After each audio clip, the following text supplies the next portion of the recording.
Was going to Cameron Highlands worth it? Yes, but it depends on the kind of person you are and what you like to do. In this video, I'm going to go over all the pros and cons of my experience visiting there.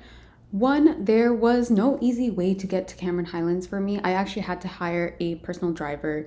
So driving to Cameron Highlands from Kuala Lumpur took about 3 hours with traffic.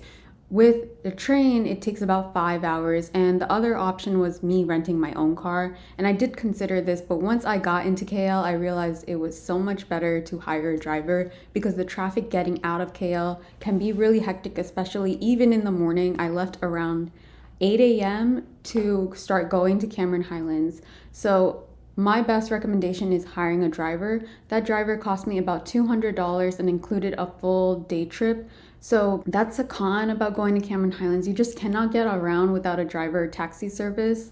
We drove 3 hours straight from KL to Cameron Highlands, and then we started a 6 hour tour. So just be prepared if you're stacking all of that in one day. So Cameron Highlands is great if you love hiking. We stopped by a lot of waterfalls. The reason I decided not to go to Genting Highlands is because I just didn't want to be around cities anymore. When you get a lot of that when you're in KL. If you're tired of the city vibe and want more nature, that's why I went to Cameron Highlands. Genting Highlands is cool. They have an amusement park, but that's not something I really wanted to do. I wanted to hike and I wanted to see more nature. So that's ultimately why I chose Cameron Highlands.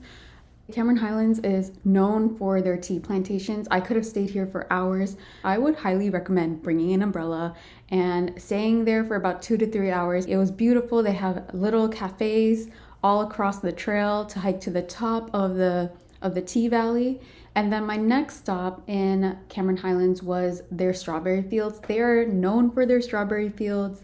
This place was packed when I went. I went on Christmas weekend. Set expectations. I really just wanted to be in nature, so I was just glad to be there. But it was pretty crowded with families. I went around 3 p.m., but the strawberries were either picked off or they just started to grow. They had a lot of interesting desserts, meals. They had like strawberry pancakes. What I got was the strawberries and chocolate. That was definitely worth it. And I will say, as you're touring around Cameron Highlands, if you decide to go to the agro park or the strawberry fields, Google Translate is your best friend. A lot of these things, the signs, the education, the information that they have on flyers is not in English. So Google Translate was what saved me. I was constantly taking pictures and translating them just to learn more about where I was at. And then where I stayed, so I stayed at the Cameron Highlands Resort. I highly recommend it. It was $72 a night, which was a steal in my eyes. You have a balcony, and it was really decked out during Christmas time. They even had a Christmas dinner for all their guests. I actually decided to do gonbei, which is their hot pot that they offer at their resort. The food was delicious. I actually got to chat with the chef. He walked me through the best places to go.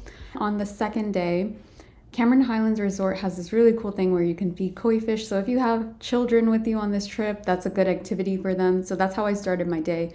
And then I hired another driver to take me to the Bo Tea Plantation. Uber does not work here. You have to hire local taxi drivers. My hotel pretty much called them and asked them to arrange it the day of, and they were able to accommodate. But I took a taxi to the Bo Tea Plantation. There's not much hiking there. It is very beautiful. There is a cute cafe that sits on the top of the hill. There were a ton of families because it was Christmas weekend. So expect a lot of traffic. One thing I will say about Cameron Highlands is there's just a lot of traffic. There's no infrastructure there for public transportation, so everyone has to get around with cars, and the roads are one lane, they're pretty narrow. So just be prepared to sit in traffic. To get from one part of Cameron Highlands to another sometimes took 40 minutes when it was only really 10 miles. So, and again, I went on Christmas weekend, so I would avoid any major public holidays. One thing, honorary mention I want to talk about is Cameron Highlands had some of the best Syrian food I've ever had in my life. They have such a big mix of Malaysian and Middle Eastern food, so I would definitely recommend trying it out. I went to this restaurant and they had such a great setup. It was like open air, and the reason I actually stumbled upon it is I had seen on social media even advertise this. Cameron Highlands has a night market, and it was walkable from my hotel to the night market. I loved it.